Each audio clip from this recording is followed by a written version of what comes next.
I'm excited to have you on here. Real fast, Bill. As my rounduppers are joining us, how's the weather out there in Denver? It's 60 today. What? I know. It's beautiful. It was like Gonna have no snow on Christmas. It's gonna be 60s and 50s all week. unreal. Losing to win. I wanted to ask you a bunch of other stuff, man. I know you're crazy with your schedule. Losing to win. I want to talk to you about paying dues. There's no doubt you're a constant due payer. This is so cool. Bill Bronchick in the building. Rounduppers, greetings, y'all. Greetings. Come on, get chimed in as we approach Christmas. I'm excited. What you got? Any big plans for Christmas, brother Bill? Just some family stuff, and my son's home from the military for 2 weeks, so gonna take advantage of that. That'll be nice. Yeah, he's a medic with the 101st Air Assault in Fort Campbell, Kentucky. Holy cow. That is so cool. Get your boy in. How long has he been in? He's new to the military, isn't he? Yeah, just a year. Okay. That's nice. Rounduppers, thank you for joining us. It is Christmas Eve, as we have daddy daycare here. My children are looking at me like they are, no doubt, always looking at me like I'm crazy. You know, I have we are expecting our first boy, Bill. All right. Congratulations. Yeah. April 28th, I'm going to put a thing out. I want my rounduppers to help me pick a name of this little guy. All right. Well, having two older sisters is a good thing. My daughter was the older one and, took care of the younger one, and they're best friends. Oh, really? Yeah. You get along that great. Is so cool. Rounduppers, greetings, class. This is Chris Haskins. My mission and ministry is to raise your financial literacy through real estate investing and entrepreneurship. And doing that, I get to share with you the people that have been instrumental with my career, the people that have actually shaped and molded me over the years. And it is an honor to hang out with a winner, somebody that has been doing the business for longer than I have been alive on the planet Earth, Bill Bronchick. How you doing, my friend? I'm doing great. I doubt that, though. I'm just... It's Christmas Eve, man. I got to get in the spirit. He's embellishing a little. It is my right. There's an echo. Uh-oh. Let me change it. Check your sound echo. Uh-oh, Bill. Let me look and see what's going on. Bill, you got that ghost in the machine like before? No, I have a different machine. Okay, hold on. Let me see. Let me check out Roundup. Get on here. Oops. These keep on. What is that noise? Yeah, I'm not hearing an echo. Me neither.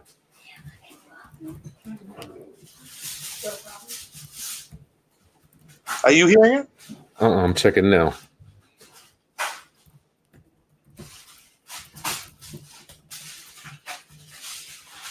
I don't see anything going on with that. Maybe that's Yeah, comments sounds good over here.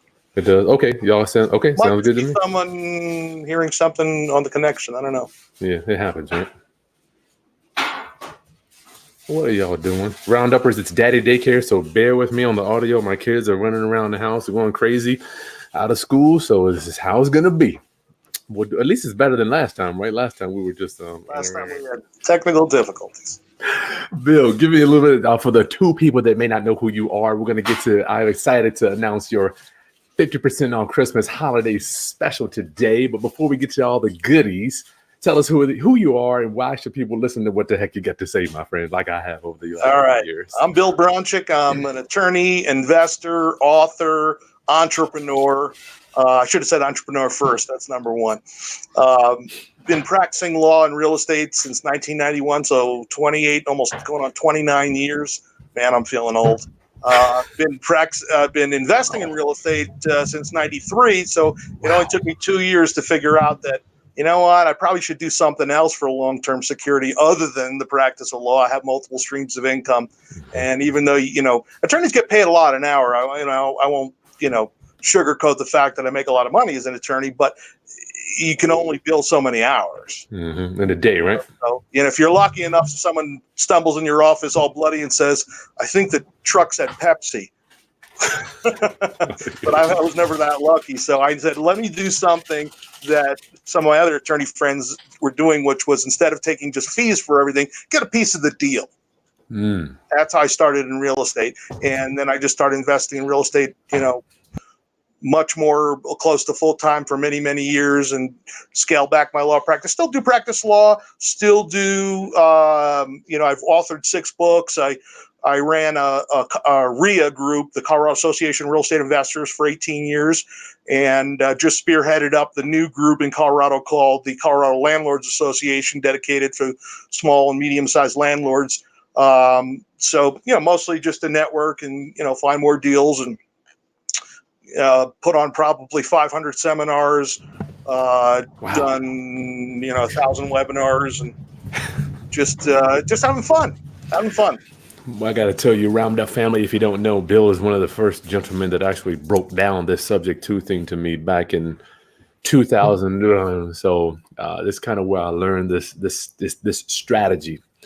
Bill, man, so much to talk about. You've got a bunch of questions that we're going to go over and answer Q&A roundup. Make sure you get your questions in. This is a subject to lease option, creative financing, attorney roundup. Get your question answered right now here today. We're going to go to the Q&A at the end.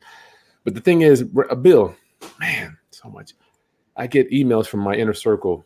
One guy says he's talked to 35 attorneys in his area. I think he's in Mississippi. Can't find an attorney to do subject to. And tough. It's tough. Tough. And I'm like, listen, I'm trying to explain to him. Go ahead. Yeah, it's tough. Well, most attorneys are going to give you just enough advice to keep you from suing them for malpractice. So if it's risky, the answer is generally don't do that. But it's really not risky for the buyer. It's risky for the seller. Yep. For the buyer, it's just a matter of, the loan gets called due and you got to sell it or refi it or do something. Do what you got to do.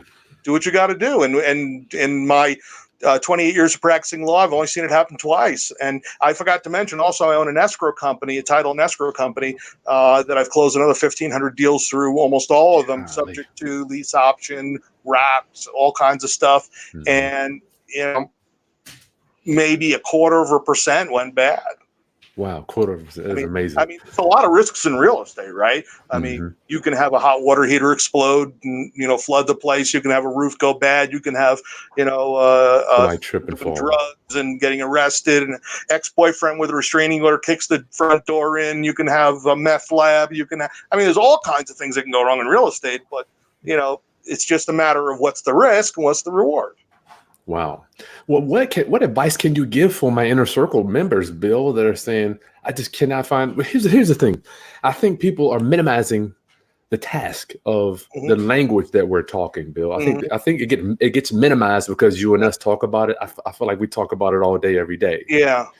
I think first, if the student understands the language a little bit and the technique, they can explain it better to an attorney or a title company. Because if you call up an attorney or a title company and say, do you do subject to deals? They're going to say, they probably don't even understand what that means, and they're probably going to say no.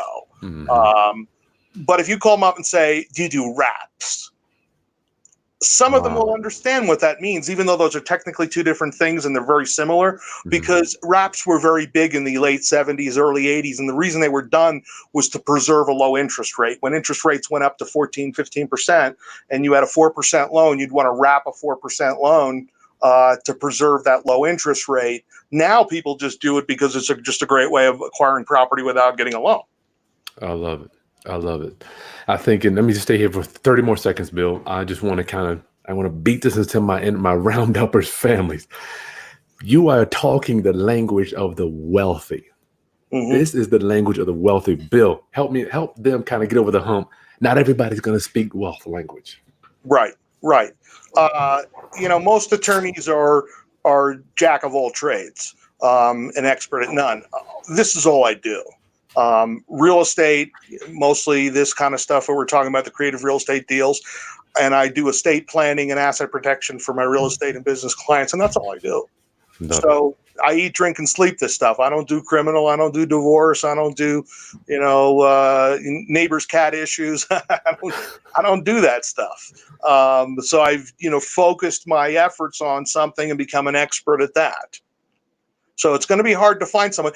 Maybe, ask around, ask some real estate brokers, ask if you belong to a local RIA group, ask them who's a good attorney who can do it. And you eventually you'll find someone who's open-minded enough to either learn or understands it enough to do it. Now, the attorney that's going to understand this stuff, would you call that a part? I got some notes here, Bill. I got some of the questions to ask you. Is that a part of paying dues? Because for me, it took me 5 years to find the people that would help me here. When I first came to Colorado in 93, I had like 6 real estate agents tell me, you can't do that here. That's illegal. You do that in New York where you're from, but we don't do that here. And title company after title company said, no. And eventually, I found 1 or 2, and that's all you need. You don't need 9 title companies. You only need 1 or 2. Yeah. You only need 1 or 2 attorneys. That's it. So nice. It's going to be, a little work, and you're going to have to pound the pavement a little bit until you find someone who's either open-minded enough to understand and learn it, or someone who knows it. Gotcha. All right. Probably going to be an older guy. What'd you say, Bill? Probably going to be an older attorney because, like I said, wraps were big and all this stuff, creative financing was big in the 70s and early 80s. Someone who's been around for a while. Brokers, too. Brokers have been around for a while, understand this stuff. Gotcha. I love it. All right, Rounduppers, we're going to go over Bill's stuff one by one. I convinced him to give us some time to do this out of his busy schedule. Last time he had to cut out an hour. Thank you, Bill. Thank you. My pleasure. So let's do this. The first one we got here, I'm going to talk about real estate wholesaling, Bill. Coming from an attorney, you've got to have your own spin of it here. Mm-hmm.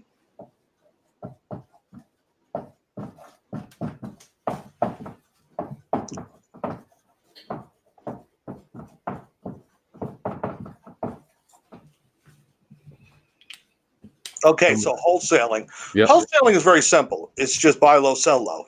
You find a deal, you put it under contract, and that is the key. Without a contract, you don't have anything.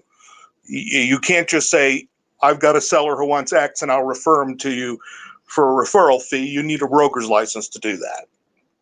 So you got to put a property under contract, and then you're going to typically assign that contract to another investor who's going to close directly with the owner on that contract.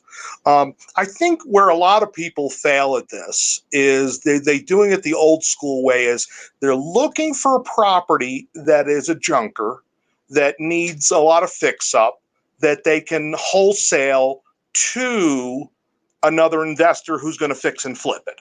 Now that works. The problem is it's a needle in a haystack in this market, because if you used to be able to go on the MLS and find properties, put them under contract and wholesale them, but the inventory is down below 50% in almost every market in this country, some even 70%. So there's just not a lot there. And finding something that just needs carpet and paint and a couple of new appliances that you can get for a major discount is pretty slim to none. I think what people should be looking more and focusing more on is deals that would become good rental properties. So finding a landlord who wants to unload a rental and then put it under contract and assign that to another landlord. There's so many more of those. Mm-hmm. You know what I mean? You can go on Craigslist and look at properties for rent and filter through the ones that look like they're just Joe Landlord and Jane Landlord, not a property management company. Call them up and, you're not trying to steal their house. You say, hey, look, I'm a landlord like you. I'm looking to buy a property and rental in that neighborhood. Do you have any interest in selling? Nice. And he might have 5 or 10 looking to retire. You never know. All we know is he's got a vacant house. So are you saying that real estate wholesaling is not always high equity deals where we're going to come in and just flip this contract for a bunch of equity? Is that right. Those are very hard to find in this market. You could do it, but you can't do that every day of the week. You're lucky if you do a handful of those a year. You'll starve if you just focus on that. Because think about your back end buyer, your investor. What does he look like? Yeah, a fix and flipper. Okay, how many fix and flippers are there in this market compared to landlords? A lot less. Right, a lot less. So you're expanding your pool of back-end buyers, and you're expanding your pool of potential deals, because you can walk into a house. Let's say you see a house on the MLS that's bank owned, REO, needs work. You walk in there and you go, new cabinets, new appliances, new flooring, new this, new that, new this, new that, new bathrooms, and the total fix up cost, let's say, is 40 grand, right? And you look at the numbers and go, I can't offer low enough. I'm going to get beat out by someone else. Well, if you look at that same house and say, well, the cabinets are oak, I could paint them, and I could put used appliances, and it's linoleum floors, but they're clean, and say the same house, I could spend 10 to make it into a rental, and then you can offer more for it accordingly, and then wholesale that to a landlord. Gotcha. Sounds like this is more of a creative thing, Bill, as opposed to, I think a lot of us, even for me, when I was starting out, everything looked like a nail because all I had was a hammer. I was looking for that one high equity. Right.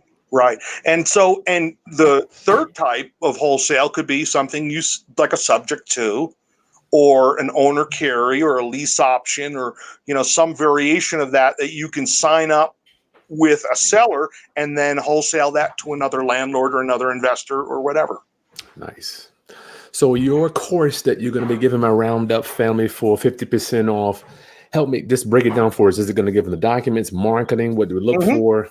Yeah. All my courses have big fat course manuals written for dummies. Not that you're dummies, but that style. I like it for dummies. So what I need. Digest. I tried to get the dummies people to publish it, but they didn't want it. They thought it was too much of a niche, and I can't use the name for dummies. But is that like a trademark thing? It is. Okay. So it's written like in very plain, simple English, like I'm talking like that right now. Gotcha. And then it's got dozens and dozens of state-specific forms, checklists, spreadsheets, calculators, audio, video, just the gamut. Nice. Well, thank you for that one, Bill. Let's move on to your next course, my friend. I think wholesaling, not we all, but I know the majority of investors that I know, even for me, start off with wholesaling. Yeah. And even if you're not a wholesaler, the course is good because 75% of the course focuses on finding, marketing, negotiating, and putting under contract. And that's every deal. That's the same for almost anything. Mm-hmm. Even if you're going to fix and flip it, it's the same process on the front end. So, that's right. There's a lot of marketing and negotiating and things like that, and how to filter through, and I have a telephone script. Nice. Marketing pieces, sample marketing pieces, the yellow letter template, which is very good for mailing out to people who have potentially a house for sale. Yeah. So, yeah. Rounduppers, if you're just joining us, this is real estate attorney Bill Bronchick, expert in creative finance, and the man knows everything A to Z regarding subject to, lease option, wholesaling. Get your questions answered while I'm taking care of the tab today. Get your questions in that chat box because I have convinced Bill to give us all the time we need today to get your questions answered. So I don't hear all the whining. I can't talk. I don't know what attorney to talk to in my area. He's right here. All right, he's right here. Okay, you want me to go to the next one, Bill, or you got your thing over there? Sure. All right. The next course I have here on my site is going to be buying houses subject to.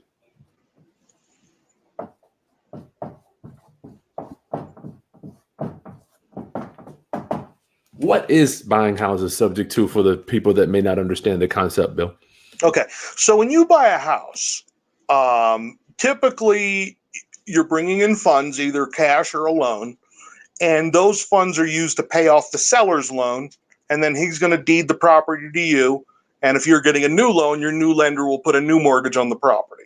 Okay. It's all done in escrow. Yeah, with the title company or escrow company or attorney who closes it. So it seems like it's all done at once, but it's actually done in pieces and parts after the closing. What you're getting is a free and clear house for a second until your lender puts a new mortgage against it.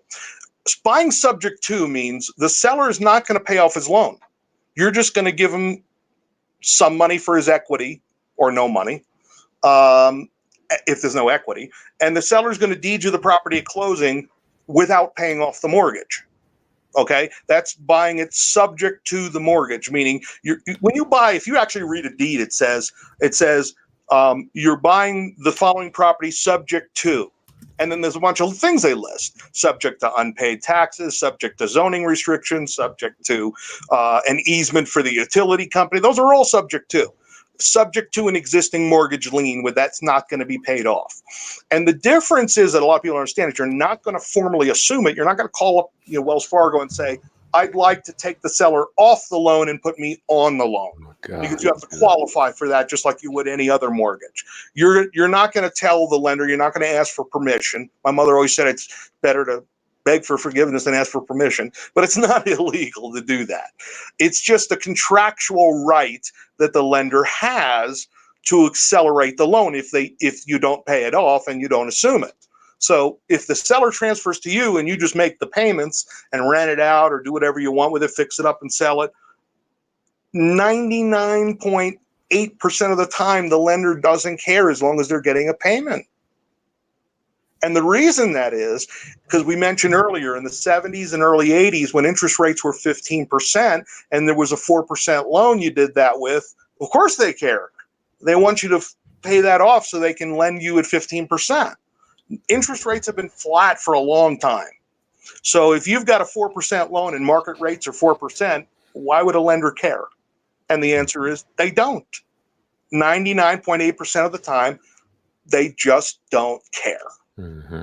And they're going to take the payments. Now, it depends on what you plan to do with the property. If you give a seller, let's say $5,000, take it subject to, rent it out. You make $5,000 a year in cash flow. Good money. 3 years later, they say, no, you can't do that. We're going to make you pay it off. What have you lost? Nothing. Nothing. You already made your money back. Now, if you're going to sink $100,000, then, that's a little riskier. If it's a short-term scenario, maybe you take it subject to, wait 2 years for the equity to build, and then refinance it. Pay it off. No harm, no foul. Or maybe you buy it subject to, instead of a hard money loan, fix it up and sell it. Pay off the loan. No big deal. I think the majority, even for me, Bill, I thought it was a thing to where the subject to police were going to be sniffing around my transaction and they were going to come lock me up, Bill. No, there's no law that says you can't. In fact, the odd thing enough is the mortgage says in it, every mortgage says the same thing. If you transfer the property, we have the right at our option to pull the loan due. Remember, they're right at their option. It's not automatic. They have to affirmatively do something. And most of the time, they don't. So it's a risk reward, but the odds are way on your side. As opposed to putting 20% down, getting a loan in your name, signing personally, that's risky. It's weird you bring that up, man. I love listening to Robert Kiyosaki. He's like, man, you're going to be successful based on what you think is smart and what you think is risky.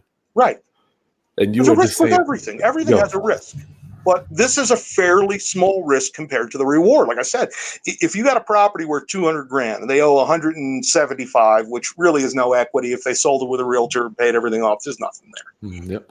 And you gave the seller $5,000. Your payment is, let's say, $1,100, and you rent it for $1,400. That's $300 a month cash flow, $3,600 a year. The worst you could lose is your $5,000. Yeah. Nice. And if you're getting $3,600 a year, I guarantee it's going to be many, many, many moons before they figure it out and care and actually do something about it. And like I said, 1,500 closings I've closed like this for clients. I've seen 2 lenders make a stink. Good Lord. I love those odds. I'm good with that. Those are good odds.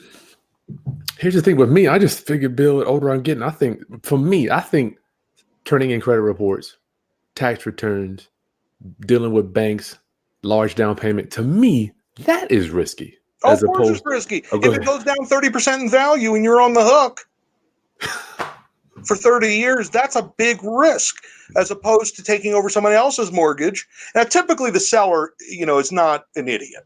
The seller's just done. Either they're behind in payments maybe, or they're ready to just walk.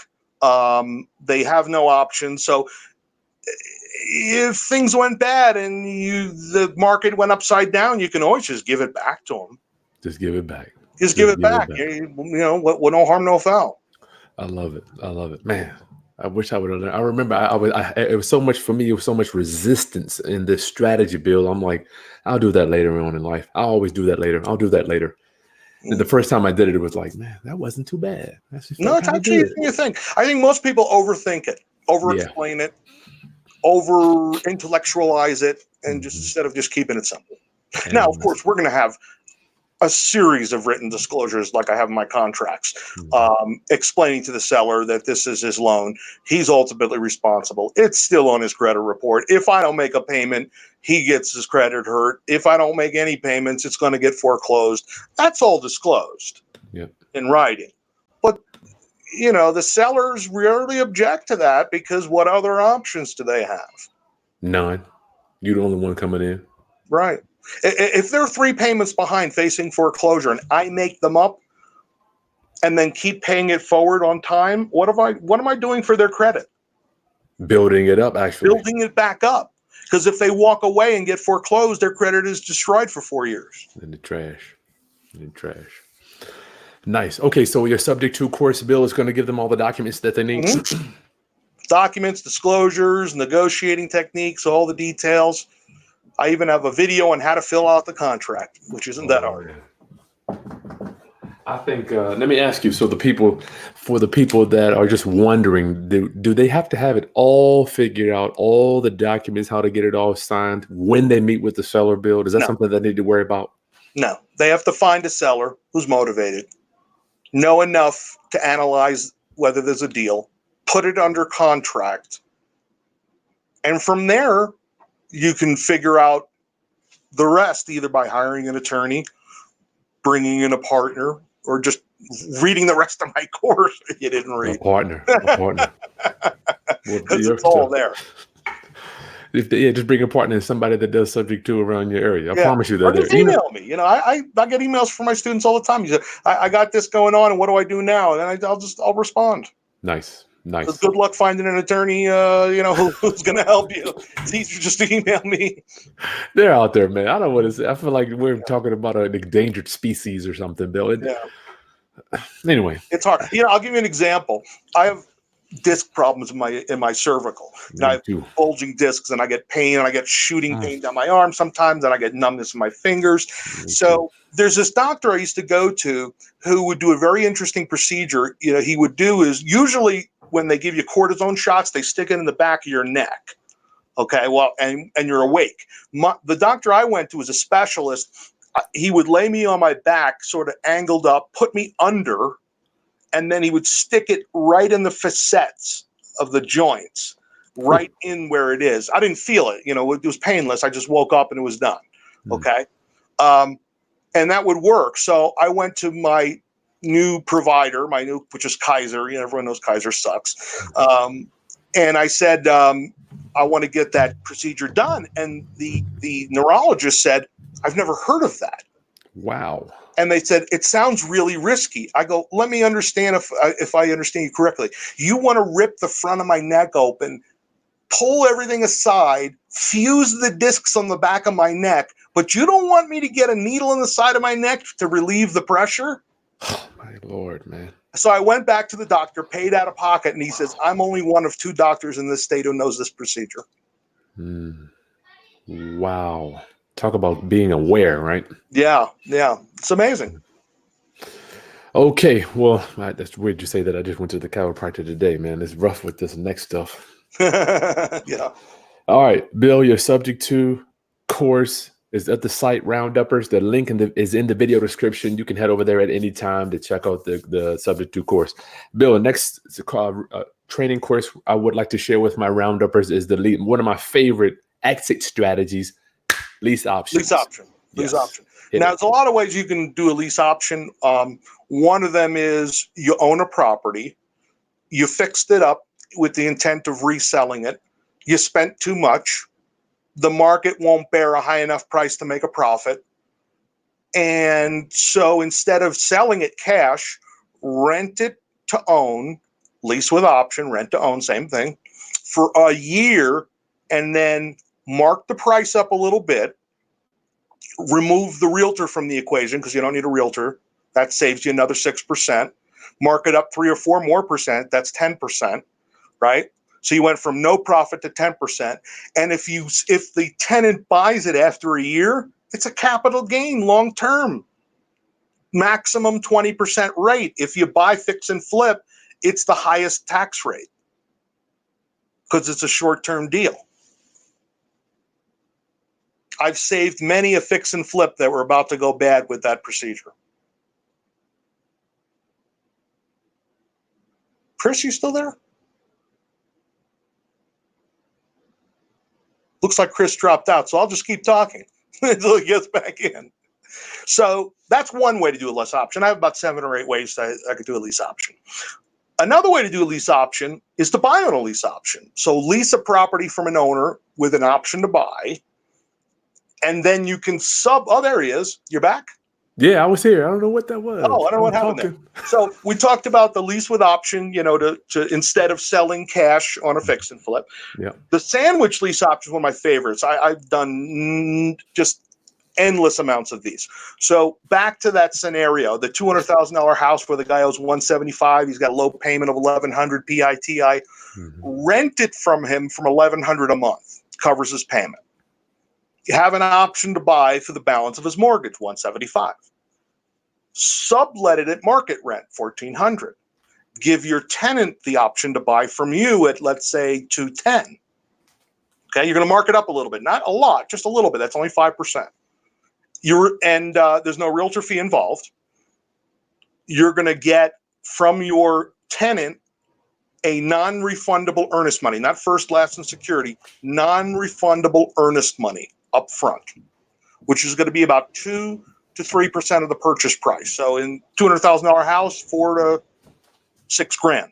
Okay, that's non-refundable, so you don't have to escrow it. You don't have to put it in a special account. You could spend it now. You get $1,400 a month, pay out $1,100 a month. That's $300 a month spread. And then a year or two down the road, the tenant's ready to buy at $210. You go and exercise your option from the owner at $175, and then back-to-back sell it to the tenant for $210, minus some closing costs and such. So, and then you net a little cash. So it's some money up front, some money monthly, money in the back end. And the reason I like these, I prefer subject to. If I can get the deed from the owner, I'd rather have the deed because you have more options when you own it. But sometimes the seller might be a little leery about that. I'm going to give you the deed, and I have no recourse if you don't pay. I don't feel comfortable. I need an attorney. You got to go to a title company. It's a little more intimidating. A lease option in the seller's mind is more just like a lease.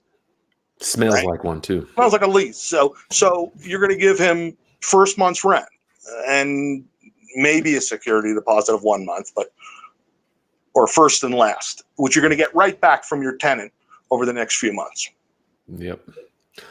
Talk about this. It's weird. I had an Inner Circle member call me yesterday thanking me he did his first lease option. We're talking about this non-refundable deposit bill. Tell me what this type of person looks like. I know for us, our mission is we provide home ownership for people that can't necessarily go out and get a loan. Right. Tell me what this type of person for people that just can't even. It took me some while to beat it into my head. The buyer. The buyer that's going to give you some. Buyer is going to be someone who maybe had a short sale, a foreclosure, just moved to town, new at a job, bankruptcy, whatever it is. They need time. Credit. They have income. They have a good job. They need time. And that's that year or two lease option you give them, because a lot of people don't realize is you can get a loan from FHA if you've been out of bankruptcy 2 years. I've seen 2 years. So let's say they filed bankruptcy 6 months ago. 18 months later, they can get a new FHA loan. Wow. In essence, taking you out of the deal. Right. Yeah. And a third way, there's many different variations to this. Higher end home. Now, higher end home, the sandwich doesn't work very well because the mortgage payment and the rent are about the same. So no spread. Yeah. So nice home, lease option it, and you can usually get a better price on a higher end home because they're harder to sell. Much harder. Lease it for, let's say, their mortgage payment and get a nice little discount on the price. And then you assign that to someone who will live there. And just take $5,000 with no monthly spread. Just, hey, give me $5,000 or $10,000. This is yours. And you're done. You're getting a quick let, and then you're gone. Yep. So the lease options, I got to tell you, Roundup, this is my favorite way to sell a house. I know you might Hmm. be. Tell me real quickly, Bill, for the people that are just, oh, I don't want to get rid of my asset. If the tenant buyer ends up qualifying and cashing me out. Well, you're going to get top dollar. You're going to get long-term capital gains treatment if it's more than a year. And you can always 1031 exchange into another property. Mm-hmm. If you own it, that is, not on a sandwich. If you own the property and I put in my agreement that they have to give me at least 60 days notice of their intent to exercise. So I start looking for another property. And then when they're ready to buy, I have it all lined up, do a 1031 deferred exchange and roll it into something else. Nice. Before I leave lease options, Bill, I have personally, since 2004, I have yet to have a tenant buyer take me out, but I have had inner circle members. I have seen it happen with my Mm-hmm. clients. Mm-hmm. 1 out of 10, Bill, how many are your on, just generally speaking, not on the high end stuff, but let's say on I think it depends. In my experience, it depends on how badly you want them to exercise. So if there's a lot of equity, I want them to exercise. So I'm going to be a pest. I'm going to call them up every couple of months and say, what are you doing? Have you pulled your credit report? Have you met with the mortgage broker? You know, I mean, try to push them along. Gotcha. And in that case, I get a much higher exercise rate. But if I say nothing, you're right. 1 out of 10. Yeah. 1 out of 10. If that, I would say so. Right. Okay. Well, everybody's experience is different, but Bill's been Right. doing it a lot longer than me. I mean, don't get me wrong. I want them to do it. I want them to be a homeowner. But Can't make him. it's just people. Yeah. Ronald Grant says, why do people do what they do? We don't know. Rounduppers, if you're just joining us, I'm hanging out. Bill Bronchick, real estate attorney, going over his Christmas Day sale. I'm excited to offer this to you for a few days.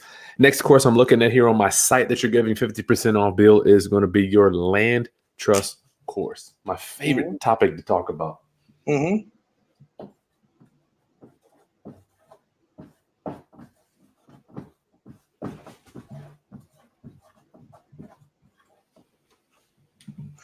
Land trust has many applications, but the primary one is anonymity.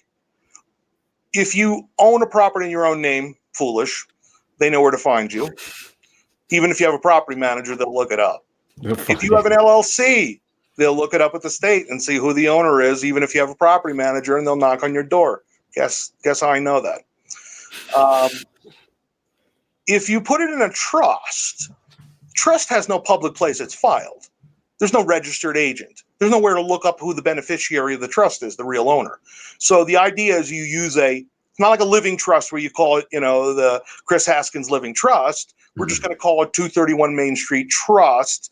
And Chris's cousin, who has got a different last name, is the trustee at a P.O. box.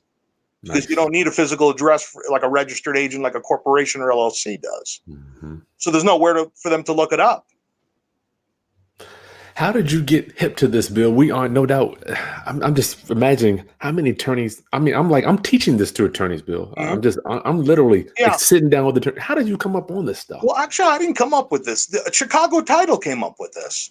About 70 years ago, Chicago Title invented this land trust as a way of anonymity, and Chicago Title was a trustee service, and they got $100 a year for being a trustee, and It was a cash revenue thing. So in Cook County, Illinois, like 40% of properties are in land trusts. Wow. Now, the bad thing about that is that everyone knows the game.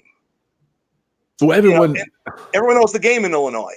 There's 9 states that have land trust statutes on the books. Like Florida, everybody knows about land trust. In most states, they don't, but they're recognized under common law. It's just that in other states, they're less familiar with them, which is good. You want that because you don't know what type of trust it is. If it just says, 223, South Oak Street Trust, it could be any one of 50 different types of trusts, right? So an attorney looking at it, or a tenant or a creditor or anybody, government, code enforcement, trying to figure out who it is, they don't know where to go.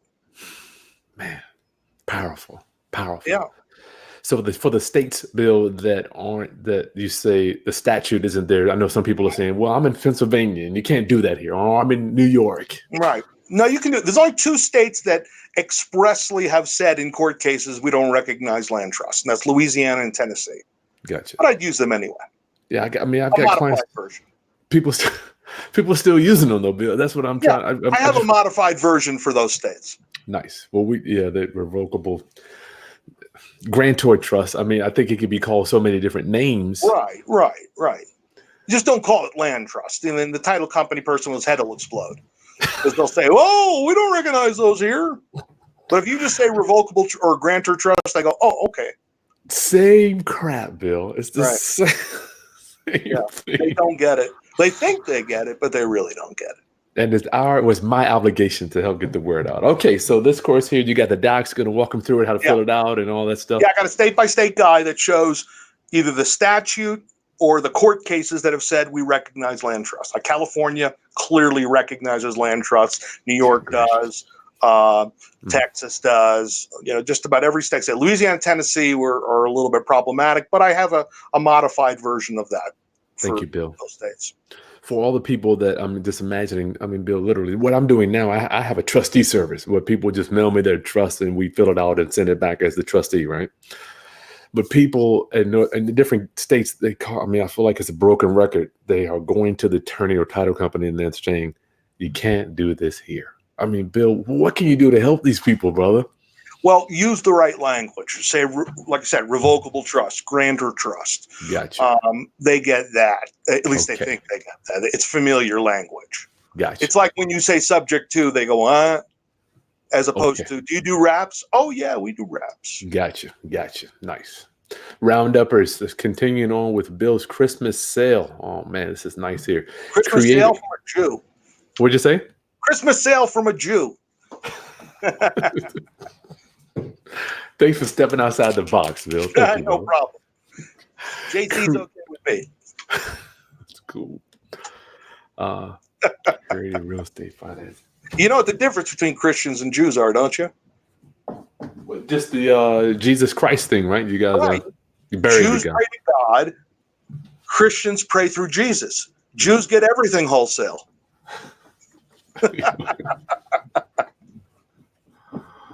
You are too much. Is it creative real estate financing or is it just creative real estate? Yeah, creative real estate financing. Yeah. Finance. Okay, cool. Creative real estate financing encompasses both lease option and subject to, as well as about 15 other strategies. Gotcha. Right. One of them in particular, one of my favorites, is a subordination.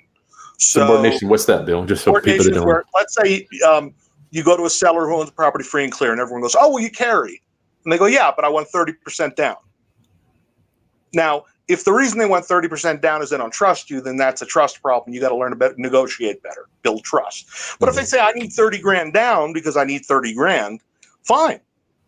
You go borrow that 30 grand from somebody else who puts a first mortgage against the property to collateralize it. And then you give that 30 grand at closing to the seller. The seller carries the rest with a note, but it's a second mortgage, a subordinate mortgage. And you're in for zero down. Nothing out of pocket. Yep. That's one of my favorite techniques. This is still, once again, Roundup. I'm thinking this is Bill. I mean, we talk about it candidly, but I believe that some of this stuff is just about paying dues, Bill. I mean, you're not every seller's going to do this, and you got to learn the magic words. Tools in your toolbox, and creative real estate financing gives you about 20 different ways to buy a house without going to a bank. Wow, nice. Is this going to come with the documents too, form, Bill? All of them come with manuals, audio, video, forms. Nice.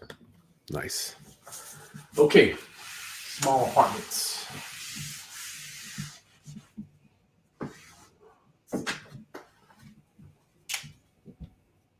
Invest in small apartments.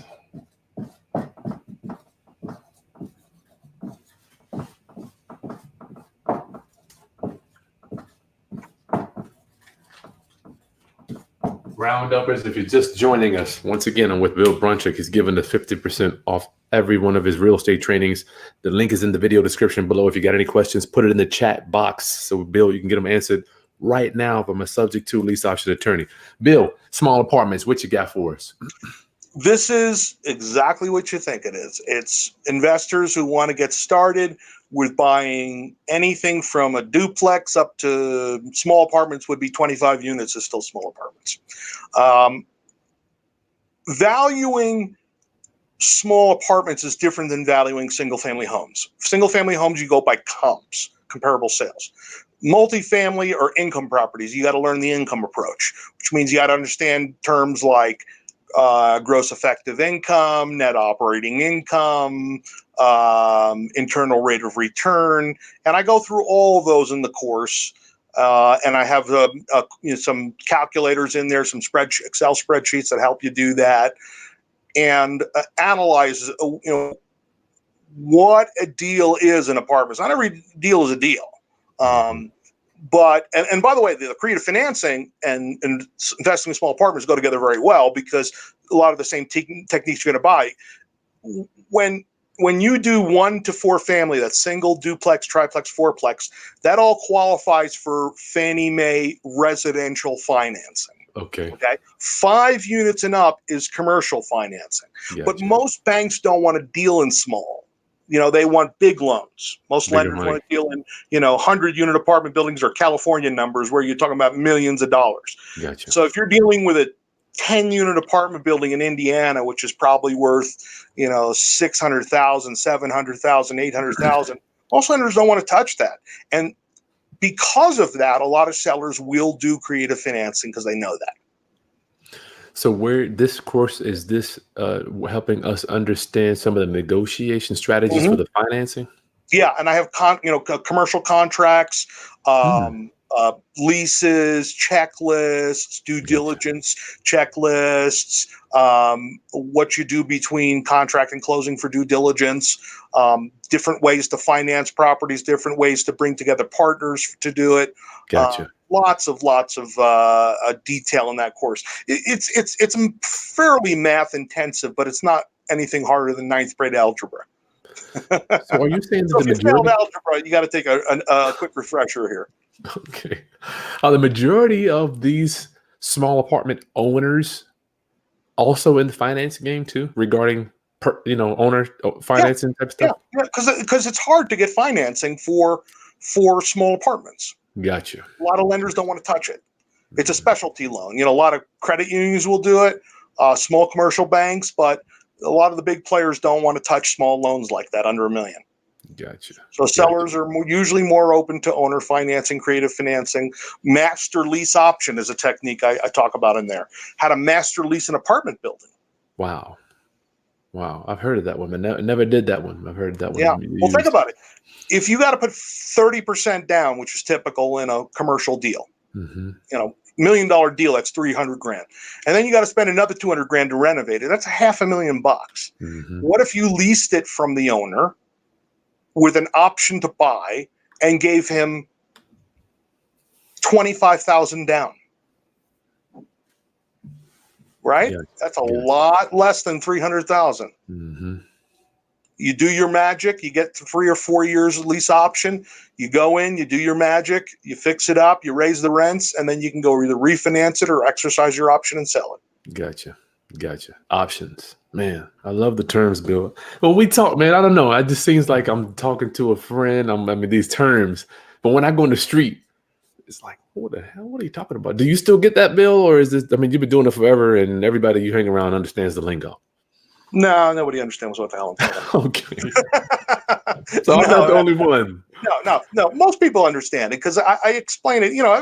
This is how I talk. This is how I talk on my audio and video in my courses. I talk in plain English because I got to break it down for me because I'm a simple-minded person, believe it or not. Even though I operate at a high level of intelligence, I need to break it down into ABC so I can understand it and then convey it to somebody else. And I've been told that I'm very good at taking complicated subjects and breaking them down so the average person can understand it. You do, yeah. Thank you for that, Bill. Next course I have here on my Christmas list is going to be your hard money lender course, Bill. Yeah, this is a great one, especially if you have either a line of credit, cash, or an IRA or 401k sitting around not earning you enough money. You can get anywhere from 12 to 20% annually doing hard money loans. So this is somebody that wants to become a hard money lender, not someone that's looking. Right. So to become a hard money lender. I love it. Now, the three things you got to be concerned with is the property, the person, the plan. And I go through how to do that due diligence on those three to make sure that because you want to get paid back. You don't want to, lend to someone predatory and take their property. You want to get paid back with interest, and so you can take your money and lend again. You don't want to have to foreclose it. Yeah. So I go through all that stuff, and I have forms, disclosures, lending agreements, and mortgages and deeds of trust for all 50 states. Yeah, I was going to ask about that. You're going to give us the deed of trust that we need. Yeah, that's the money. All the forms for all 50 states. How about insurance, Bill? If somebody, when I loan money, I need to make sure this house is insured. And if you don't pay it, title insurance, inspection, sewer scope, engineer's report. I go through the kind of checklist that you do on the property, the checklist you do on the person, the checklist you do on the paperwork, the checklist you do on the deal.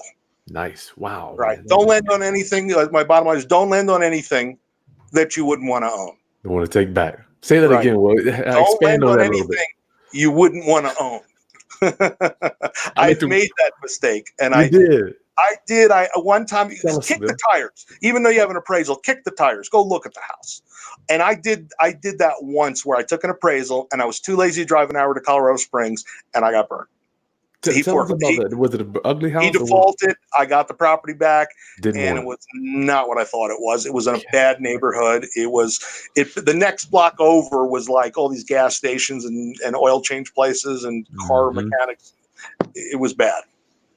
It's weird. People can say so much. I looked at one last week, Bill, where the buyer was buying it for 50. I was going to loan them 50. They had a back end buyer at 100. I'm like, a 50,000 spread. I don't know. I mean, it happens, obviously it happens, but I went to look at it, Bill, and I was driving over there. I said the exact same thing to myself, Bill. Is this something I want to own? Is this something I want to own? You have to. Nope. It's trash. Got to kick the tires. So, hard money lending is more work than you think it is. It's not just passive. It's passive when you're collecting payments, but you have to do this almost the same due diligence on the house as you would if you were going to buy it. It's more, if not more, because you're actually putting up the money. Right. But you have less risk in terms of, you're not going to get sued because you're just a lender. All right. You're not going to get sued for someone getting injured. You're not having to deal with contractors and so forth. Liability. Nice. It is still an excellent way to make money. Hard money lending, rounduppers. This is where we should all try to graduate to. We all start. You see how, if you notice, Bill and I are kind of doing this in a chronological order, perhaps. Wholesaling is going to be the beginner level. And when you hit this here, this is where your money. And let me ask you, Bill, can your money work harder than we can work? Oh, yeah. Absolutely. Trading hours for dollars is not the way to go. Even at my level, I make $400 an hour as an attorney. That's a lot of money, but I can only bill. It's 8 hours a day. Yeah, I mean, it's only 8 hours a day. Go ahead, Bill. I can only bill 8 hours a day. Well, I can't collect 8 hours a day, but I could bill 8 hours a day. I mean, it's only so many. There are hours in a day are finite. It will end. And what happens when I'm 90? I don't want to. It'll be hard. I'm going to keep working. I'm the one of those. You're probably the same way. I'll always work. I want to be a productive member of society, even though I don't have to. I still work because I want to. And if do you ever think about, like, if you won the lotto, $50 billion, what would you do differently? I'd be grinding on a bigger scale. Yeah, I wouldn't do much different. I might have a live-in sushi chef, but that's about it. Roundup, if you're just joining us, and get your questions in. Bill is a real estate attorney that specializes in creative financing subject to lease options. I don't want to hear it. You have a question about subject to after this, because I've got the man here right for you. Get those questions in. All right, we want to graduate here. I remember when I started doing this, Bill, I'm like, my mentor said, try to get into the finance business, be the bank. Right. Be the bank. He kept telling me that years ago. When I hit this, I finally figured out how to do deals without going to see houses, because I had people that I trusted and I had good pictures. Mm-hmm. Yeah. So, all right. Final thing we got here on my website here. Roundup. The link is below to get all of Bill's stuff, all of his training. Oh man, bulletproof asset protection. Mm-hmm.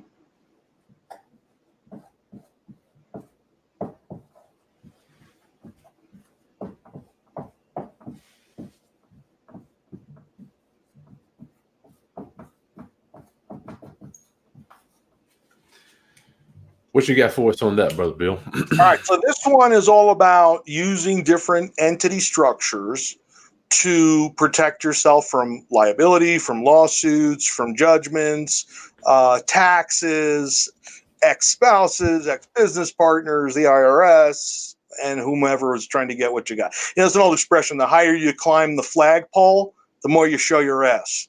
So, the bigger you get, look at Trump, 3,500 lawsuits. Still hasn't shown his taxes. Still hasn't shown his taxes. Still hasn't returned his taxes.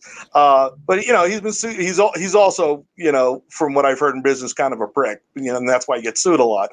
Mm. But people in that level. Look at Bloomberg. Bloomberg probably has been sued 2,000 times too. Anybody who's dealing in big business at that level gets lawsuits. So once you've gotten to the point where and you don't have to be really big to want asset protection. A guy like Trump could have teams of lawyers wear you down, then settle, right? A tool. Litigation is a tool. $500,000 or $1 million in assets. You can't afford that kind of stuff. A lawyer will cost you $250,000 to defend a lawsuit. Just to defend yourself. So what I teach people is how to use different corporate entities, trusts, and so forth to make it very difficult to A, people to find it, B, get lawyers to want to take the case, and C, God forbid they do win, what are they going to get? Very, very, very effective. And I talk about all the different stuff that you can do in there. Now, the land trust course is included in that package, so you don't need to get both. Gotcha. Right. So land trust is part of the, it's 4 volumes. One of them is on land trust. So you don't need to get both. If you get that, then you get everything. Okay, so I'll make sure. Family limited partnerships, offshore trusts, living trusts, equity stripping, corporation, C Corp, S Corp, all the different tax strategies that you can use. Wow, Bill, thank you for putting that in there. I know a lot of people talk about paper trusts, owning their car and other assets other than real estate, which is with the land trust. Go ahead. Personal property trust. That's included in the course. Nice. I get a lot of questions. I need to do more of that myself. Yeah. So you got the documents and everything that's in there, everything you need to do. And if you have any questions, of course, you got my email. A lot of people pay me to do that. They pay me thousands and thousands of dollars to set that all up because they don't have the time or they don't want to learn it or they just want to get it done. Mm-hmm. You're welcome to do that. But the kit will give you everything you need. And even if it just gives you the knowledge, even if you don't do it, you have enough information to go to an attorney and say, hey, this is what I want. And if the attorney doesn't even understand what you're talking about, wrong attorney. Yeah. Go see someone who knows what you're talking about. I heard you mention regarding trusts, Bill. I heard you mention getting somebody to actually take the time to locate the stuff. Is that something where it's going to cost some money for somebody to do? Yeah, well, because you understand, an attorney's office who does contingency, the ambulance chasers we call them, they're paying all the money out of their pocket to do the case in hopes that they win and they collect a piece of it. If they have to spend thousands of dollars just to figure out whether the case is worth taking, they're likely to tell the client, tough, take a walk or pay me by the hour. So that's what we're trying to do. We're just trying to weed out the amateurs who can't get past the first level of the screening attorneys at those big law firms. Gotcha. I never forget my mentor was like, we just want other people to have a conversation with their pocketbooks when they start to come after you. Well, I look at it this way. You got to build your house on a foundation, just like a house. A house is built on concrete for a reason. If you built it on plywood, it would rot and collapse. You got to build your house on a legal foundation that's like concrete. So even if you're just starting, it's a good way it's easier, believe me, much easier to do this now when you're starting than just go back and redo everything 5 years later. Oh my Believe me. God. Much more expensive. Like the Meineke Muffler man says, you can pay me now or you can pay me later. That's so crazy, Bill. I feel like you are just in my ear pushing me because it is so easy. It is so much easier to buy the house, to start off like this. Yeah. As opposed to going back and cleaning all this crap up. I mean, God. Right. It is so much harder. I had a client come to me with like 150 properties. In his name? Yeah. Oh, 150 properties, and he had like 6 businesses, and he had kids and grandkids, and it was the most complicated structure. I think I charged him 20 grand. I was going to say that's going to be. Would you want to do? I mean, you probably no doubt. I mean, why? Plus, you got recording fees and deep prep. Yeah. Good God. Much easier to do right from the beginning. Yeah, do it so much easier Roundup. And you know what? Don't be like me. Don't resist. I just resisted. As a matter of fact, I had my CPA. She said, just put it in your name. It doesn't really matter. I'm like, what are you talking? Are you crazy? Put a house in my name? Not good advice. Not good advice. And there's 2 more courses there you didn't mention. I just want to mention real quick. Okay, go ahead, Bill. I have 2 courses which I really like. One is on joint ventures and partnerships. Now, do I need? I don't want that. Okay.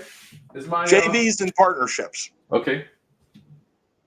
So it teaches you how to put together partnerships. I have sample partnership agreements, LLC operating agreements, JV agreements, and all the things you should think about when going into a partnership. Because people do that all the time. Hey, let's buy a house together and rent it. Let's buy it together and flip it. And they don't put any kind of agreement. What if they die? What if they don't do what they say they're going to do? What if they get divorced? What if they go to jail? I mean, you've got to plan for these contingencies. And people don't do it. They handshake and they go, wow, that went great. Let's do it again. And there's no agreement. So I go through the legal issues, all the things that I've seen go wrong that you want to address and sample agreements that you can fill out, just so you have something in case something goes wrong. Yeah, but I don't do business with people. Even if it's my friends, I've been doing business for 10 years. Every time I do a deal, we have a joint venture agreement. Right. Absolutely. The other course is on marketing to find motivated sellers. Gotcha.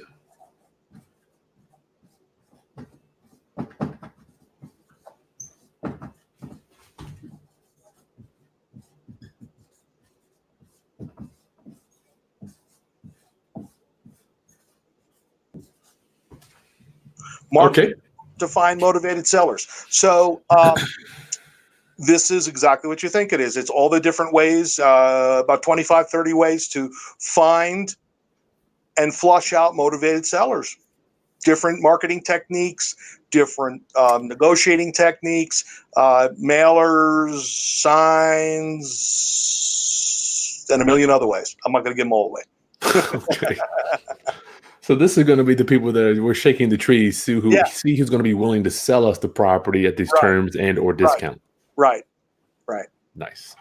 Rounduppers, just use the code. The coupon code is Chris. Wherever you are, just go to that link below and you can get all Bill's stuff. I need to get the links for those other 2, Bill.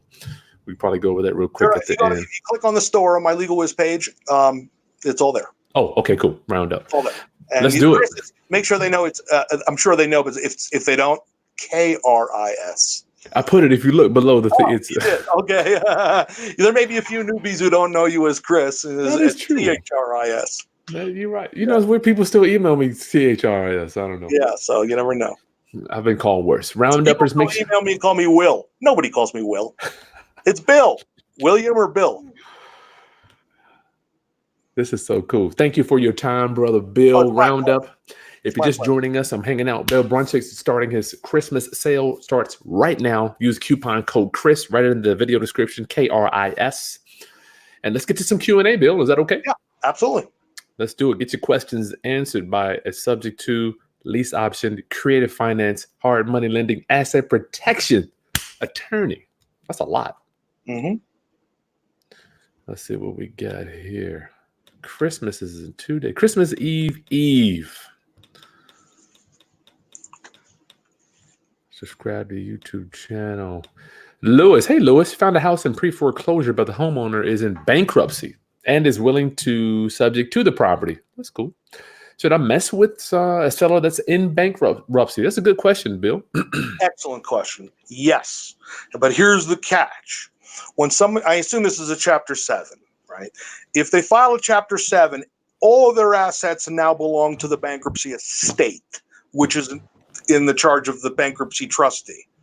Bankruptcy trustee is someone appointed by the court to manage the bankruptcy, right? The creditors and assets. If there's very little equity and they're willing to deed it to you subject to, all you got to do is contact the bankruptcy trustee and ask that it be excluded and ask them to release the property from the bankruptcy estate. And if there's little or no equity, and especially if there's like behind in payments, they will do it most of the time. Wow. Now, you can't give the seller really any money because that's going to go right to the creditors. But at least it'll save their credit because they'll have a bankruptcy instead of a bankruptcy and a foreclosure. Wow, that is pretty sharp, Bill. I didn't even know you could contact them. I'm guessing you're going to have that POA right there. Yeah. Talk to the credit. Well, not necessarily. You can contact the bankruptcy trustee and say, I'm thinking about buying it from the debtor. Would you be willing to release it? And their attorney will, if they're on board, will allow it. And I've done that many times. Wow. That's a new roundup. That's the worst. Wow. Yeah, but you can do it without the bankruptcy trustee's permission. You can get a deed from the seller, but it's void. Those dudes are like the mob. They'll come to your house. I've seen these dudes come to your house, Bill. It's almost like they can do whatever they want. I know, and they get paid very little. Really? Yeah, bankruptcy trustees get paid very little. Where's all the money going when the person files it and pays $5,000? Is it attorney's fees? All attorneys. Attorneys making all the money. Yep. Poor trustee. I didn't know that. Yeah. I'm good to go. Starting my shopping. Good for you. Thanks, Danny. Lewis, hey, he lease options both of his houses. One was a subject to. Oh, you're welcome. You're welcome. Thanks to Bill. Mr. Nath, I don't know. Rounduppers, get your questions in here. And please put your city or your state here so we know where my Roundup peeps, my Roundup homies are coming from. What's the difference between an LLC held by a trust, I'm presuming the beneficiary, versus a trust with a beneficiary being the... I think I know the question. Help me understand that one, Bill. An LLC held by a trust, I think what he means is an LLC where the member is a trust. Oh, okay. That would be typical in estate planning. So if you own an LLC, the membership is owned by your living trust versus a land trust owning a property and the beneficiary is the LLC. And it could be both. You could have a property owned by a land trust. The land trust is owned by the LLC. It's the beneficiary. And then the LLC is owned by the living trust. Wow. Say that again, Bill. I'm going to get a picture of this. Property owned by a land trust, beneficiary of the land trust, LLC, member of the LLC, your living trust. That's on the side. That's a member. Right. Wow. Right. Do you like that? Yeah. In the bottom, if you've got 5 LLCs, they should all be owned by your living trust instead of you. Otherwise, you got to go through probate of those LLCs. So if they're all owned by a living trust, the membership in all those companies passes right down to your heirs when you die. Nice. Mr. Nath, you sound like he knows some stuff. Yeah. Knows some stuff. Rounduppers, that was a good one there.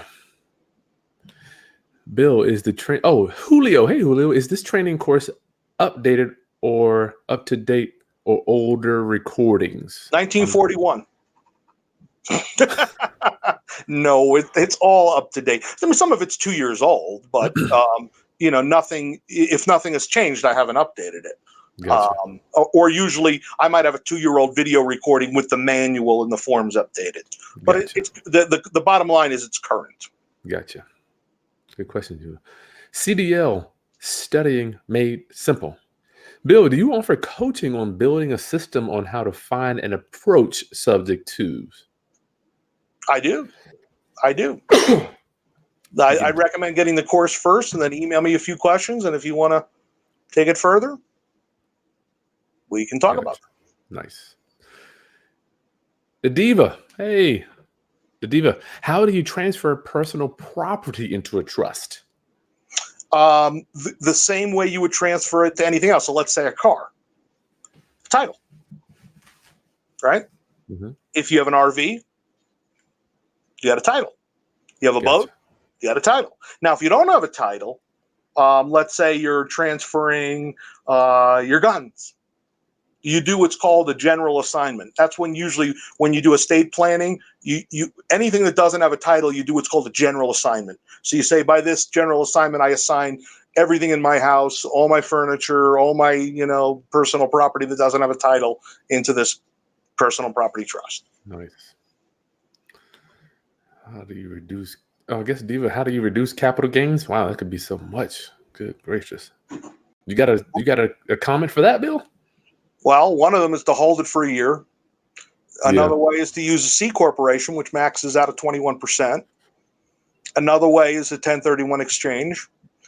Using an IRA, certainly buying and selling an IRA is That's huge zero. There's zero taxes with that. Yeah. I think she's more talking about the standard though, Bill. We use a self-directed Roth IRA just because there was no 401k when I got started. That's the way to go. So, okay. Can you refer an outstanding real estate attorney in Atlanta? You know anybody down there, Bill? My twin brother lives in Atlanta. He knows everything I know. I'm just kidding. I'm sorry. I'm sorry. I'm sorry, dear. I don't. The Diva, it's gonna be tough. I think to me, doing the deal finding the people is the hardest part of the deal. Yeah. Rick, do you make payments to the owner directly or to their lender in the subject to? Good question, man. Directly. You better not Always leave your directly. future. Yeah, you better not leave it. What if you're gonna leave some wish-washy seller in charge of your future? Yeah, I did it once that way, but the guy was a doctor. He wasn't going to walk away with the money. He was credit conscious, and this house was just a pain to him, but he wasn't going to do it. But every other time, it's real easy. If you go online, you go to like Bank of America or Wells Fargo City online, and it says automatic draw. Just put your account information in there and just directly draw it out. It's right there. The name doesn't have to match. Nope. I would argue that the bank could give a care less where the money is coming from, Bill. What about you? I agree. They don't care where the money's coming from. I've not once have I asked my tenant, where'd you get this money from? Yeah, right. Mr. Nath. Bill, do you handle real estate closings in New York? I don't. I'm sorry. I live in Colorado, but I could recommend someone if you're in New York or Long Island. I do have a student of mine who's a real sharp guy. He's an attorney and an investor. I could recommend. Just drop me an email. Nice. No joke auto. The proper procedure when using your HELOC for a cash offer or down. Oh, I'm sorry. Yeah, I understand what he's saying. Go. Well, if you're going to use it for a down payment permanently, I don't think I would do that because a HELOC is a floating rate. Low now. Yeah, it's low now, but you never know. But if you're going to make a cash offer and then refi it, excellent strategy. So what I do is I lend the money. It's let's say I have a personal HELOC on my house. I lend the money to my LLC. My LLC buys the property with the cash, refinances it. Cash goes back to the LLC. LLC pays me back the loan. Wow. That's sharp, Bill. Yeah. That's sharp, brother.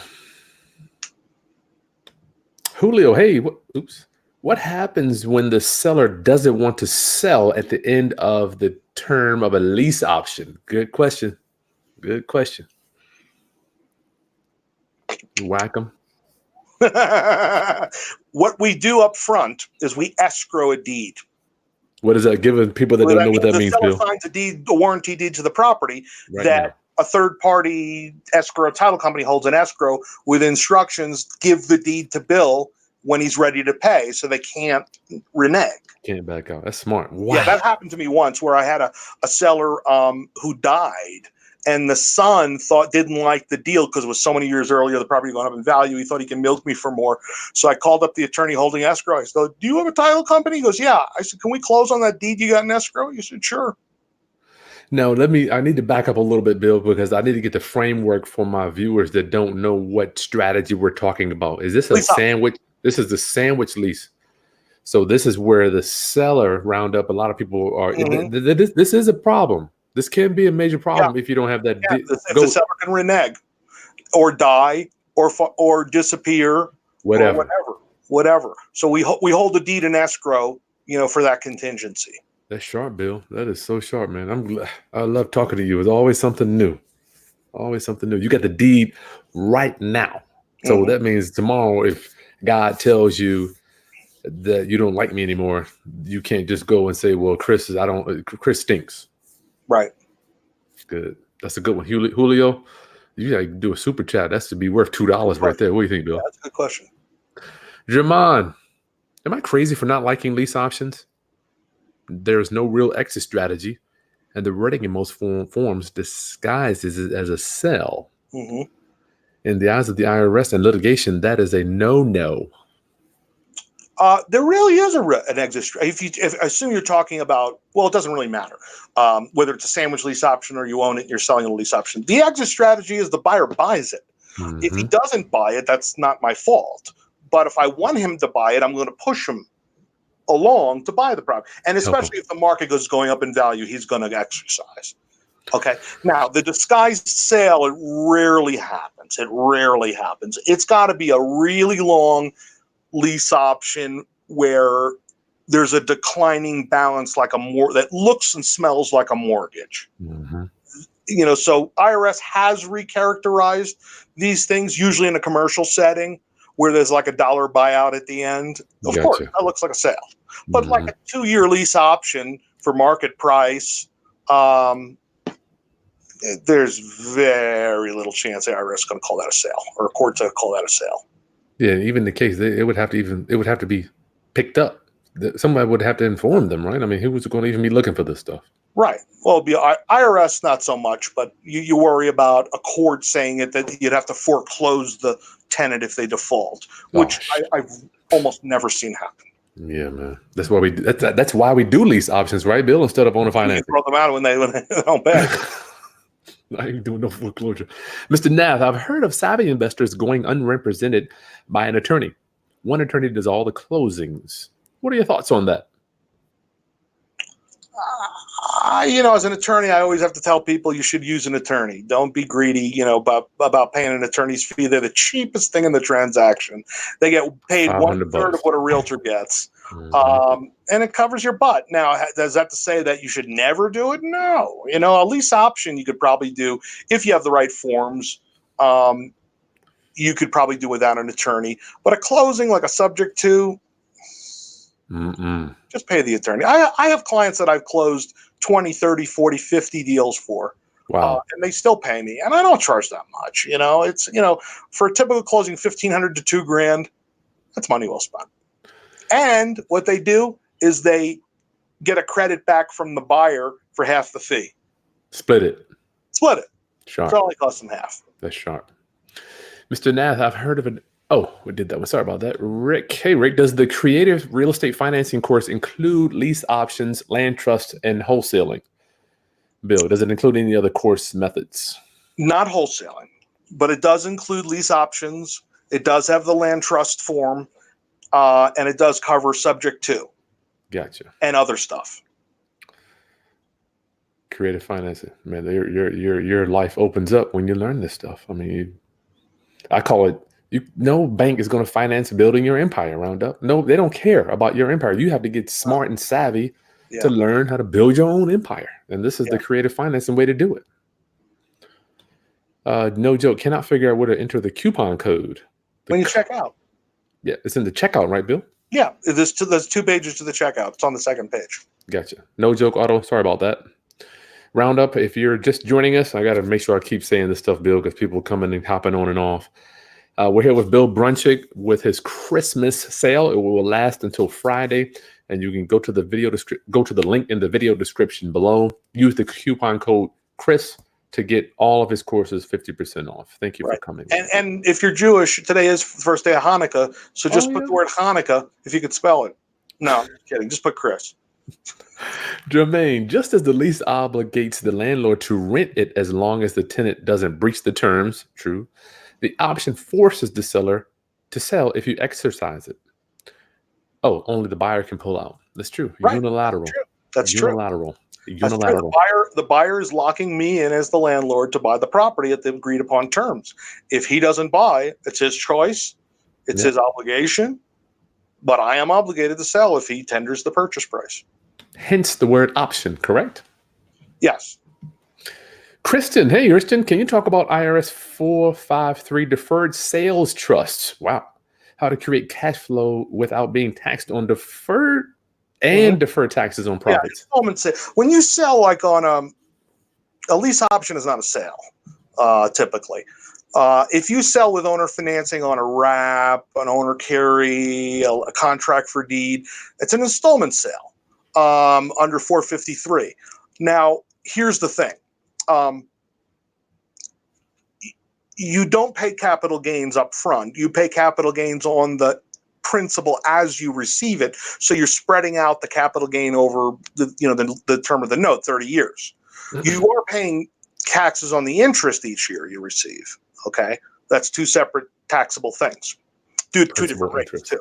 Now, if you buy and sell properties immediately, like you buy them subject to and then immediately sell it on a wrap or a contract for deed, you can't do installment sales. You're what's called a dealer. So there's a way to avoid that pitfall that I describe in my creative financing course. It's called the elect out method. And you will find that in my creative financing course. Wow. But I talk about this stuff all in the creative financing course, the tax implications. Bill, you just deep, bro. You deep. But still, here's the thing, Bill. I have to make sure I protect my roundup viewers because I love them. This is still why we do lease options. I mean, when he's talking about deferred sales, we're talking about owner financing. We're getting rid of the deed and or land contract where we are actually selling this property. Generally speaking, right? We're still. What do you prefer, Bill? Lease options, land contract, owner financing. Where are you at with that? I think it depends as an owner, it depends on the deal. It depends on what I'm trying to get rid of. Like, for example, I had a house that was flooded, pipes burst middle of the winter, had a swimming pool in the basement. It was just destroyed. It was like $25,000 worth of damage. So I sold it on an owner carry, and I put a sign up that says, 0 down, you fix, owner will carry. So work for equity, basically. Yeah. So I had him do the work. The deal was he did the upstairs first, then he can move in, and we did the closing, and then he had a year to do the basement, which he never did. He never did, and he defaulted. And then I was just about to throw his ass out, and he found an investor to buy it from him because it gone up in value, and he cashed me out. It was fine. That's sharp. Okay, so that was a strategic move, though, Bill. When I'm hearing you talking, you strategically wanted to get off of title on that almost. The problem was that do I spend my mortgage payment was $950 a month. The thing rented for like $1,200. So was it really worth me spending $25,000 to fix it up to get $250 a month? Heck no. It wasn't. Plus, you got no liability. You're off the title. You're just the lender now. I mean, that's a little. Okay, can we? Oh wait, can we? Let me ask you, Bill. Is that a unique scenario? Mm-hmm. And generally speaking, Roundup, you're not going to have busted pipes. Generally speaking, if it's a higher end house, I want to sell on an owner carry. If it's a lower end house, a lease option. Just because of the way the math works. Gotcha. All right. You're hearing it from the creative financing man itself.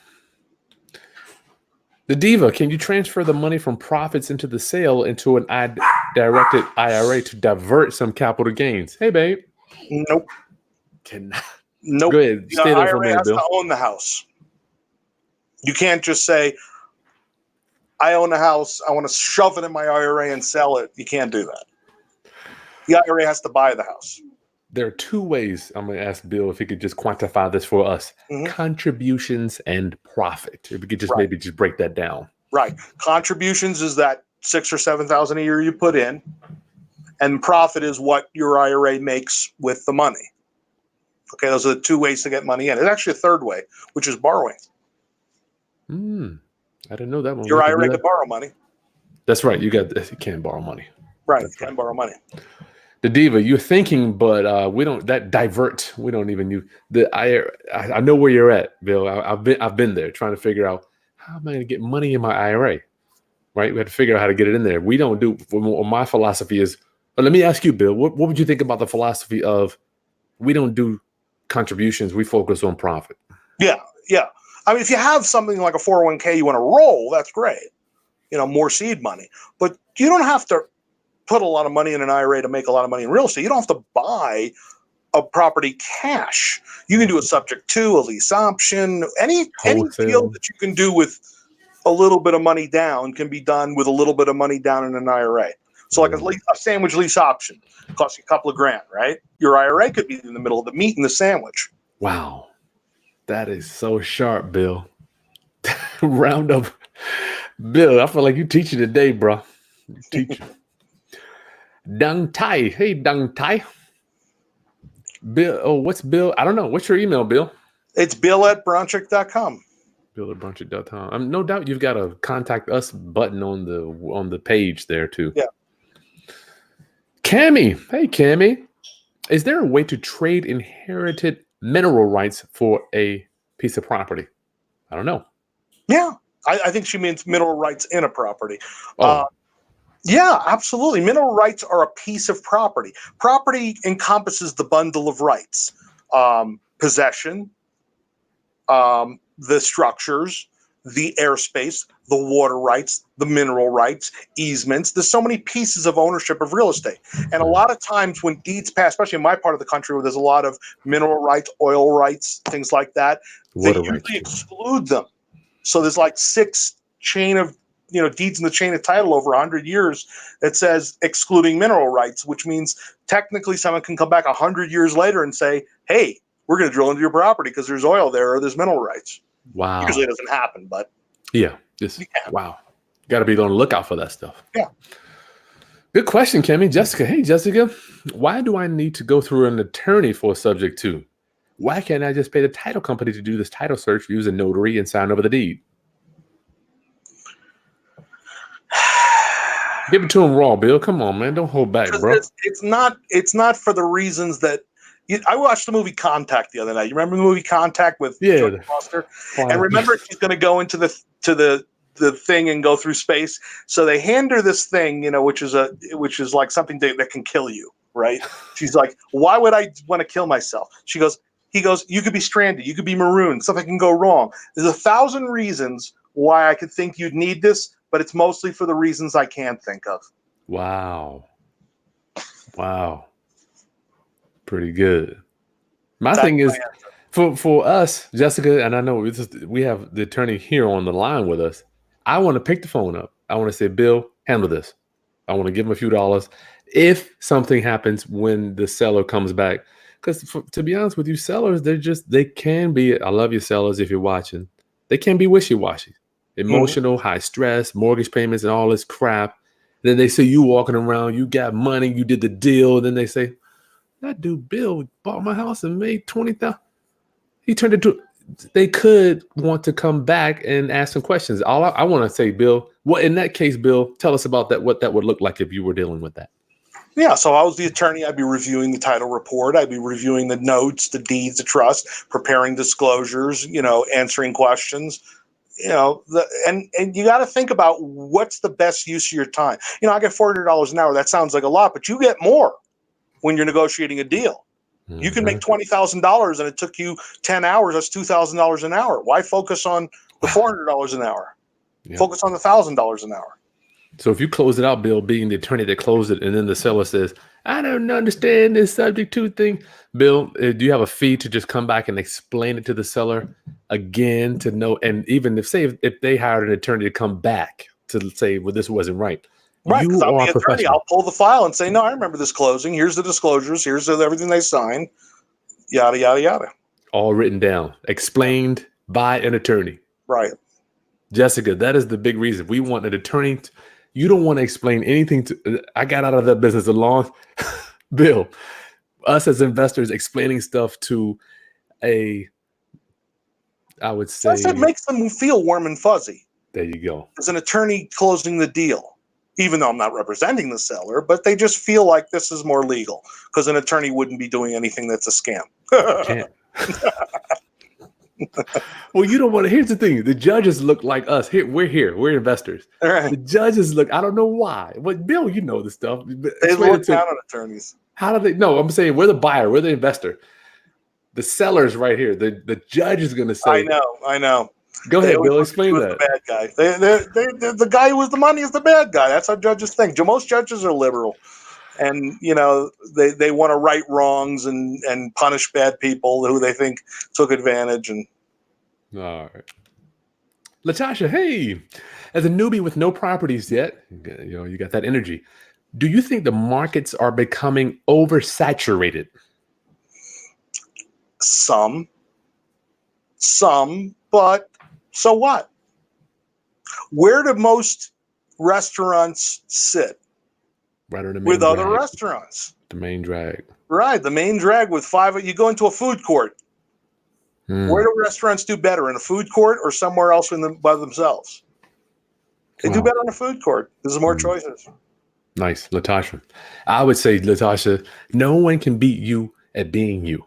Like no one in the world, they can't beat me. You can't beat me at being Chris. People business. You'll beat people out by being a better people person. There you go. I can't beat you at being you. Mr. Now, hey, Bill, Chris, thank you so much for your time. Wow, you're welcome. Thanks, Bill. Yeah. Oh, last question. What has your experience been with IRS tax liens and state tax liens removal? IRS liens, I've had a good experience with removing them, just by calling them up and negotiating them off, maybe paying them a little money. After the deeds transferred, Bill, or before? After. Yeah. And I'm trying to remember state. Yeah, I've done State Department of Revenue liens, like someone owned a business, didn't pay their sales tax, and then the state filed a lien. Department of Revenue filed a lien, and I negotiated it off.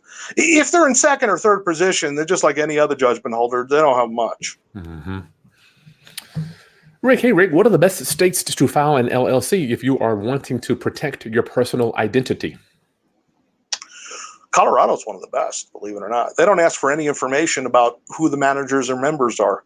Some states ask for managers. Wyoming's good too. Delaware. Gotcha. I'd say Nevada, but they're absurdly expensive. Gotcha. They know it. Wyoming's one of the best. Gotcha. And they're cheap. Jessica says, thank you. Top Naturals. Hey, how can I get started as a newbie in Georgia? How can I find the right attorney? We went over that. And hard money lenders. Is there any other places to get funding? Any recommendations, Bill? I go through in my course how to find an attorney. In the creative financing course, I have an attorney's guide to doing the closings, so you can paper train your attorney like a dog. Wow. Wow. And there's lots of places to get funding. In the creative financing course, I talk about all the different ways to fund properties. So funding is easy. You find the right deal, the money finds you. It really is. You. Top Naturals, you got to think about it like this. I promise you, there's way more money in the market than there are savvy borrowers. And Bill, I remember when I was a borrower years, now I'm like, I got some dough. Now I'm a lender. Everybody wants to borrow money from me. They have no idea how to do business, But then the guy comes by that knows what he's doing. I'm like, that's my guy. Yeah. I'm happy to loan. Lend money to people who know what they're doing. There you go, Bill. There you go. Rounduppers, this has been wonderful. Bill, thank you for offering all your courses to my Roundup family for half off. This is just... Anybody who has questions about the course, feel free to email me. Yep. Okay, last thing you want to leave, Bill, before you cut out of here, or what? I want to wish a happy holidays to everybody. Make 2020 a banner year. This is it, man. It's going to be a big year, 2020, for everybody. I can feel it. Me too. Economy is going to still cook. Low unemployment, low interest rates. No end in sight for property values in most cities. And I don't know. I can't see a better time to be doing this stuff. Me neither, Bill. This has been the best year for us. I mean, I used to hear people say that, and I'm like, I didn't believe them. I say that every year. Oh, it's on a crash. It's over. Bill. They say that every year. been a great year. Rounduppers, go to the link below. Get Bill Bronchick stuff. It will only be on this 50% discount off until Friday. Get it for Christmas. If you don't invest in yourself, who will? Who's going to take the time? I promise you. No, nobody. My career didn't blow up until I started spending the money, going to the events, getting the courses to get educated. And it almost like magnetized my brain and got more deals coming in. Yeah. Yeah. Well, thanks, Chris. It's my pleasure being here. Always. Okay. Buddy. Thank you, Bill. I'll talk to you soon. Peace. Roundup. Make sure you subscribe. Merry Christmas to you. Merry Christmas. Mr. Nath, thank you, my friend. Thank you. Subscribe to my channel. Like this content. Share. I would like to know, what other creative strategies or are you using in your market? Are you doing subject to lease options? If you don't know, if you need to see these questions, make sure you click on the little upside down thing and you can see all the questions for the chat. Open up that chat. Roundup. Go to the video description link below to get all Bill's stuff. The sale will end Friday. Bill's been so gracious to give us this stuff. It's just unbelievable getting to network with dudes like Bill. And I've been to Denver to hang out with him for 3 days, so I picked his brain, and every time I talk to him, it's something new. Okay, Roundup. I'll see you soon. I love you. Merry Christmas. Peace.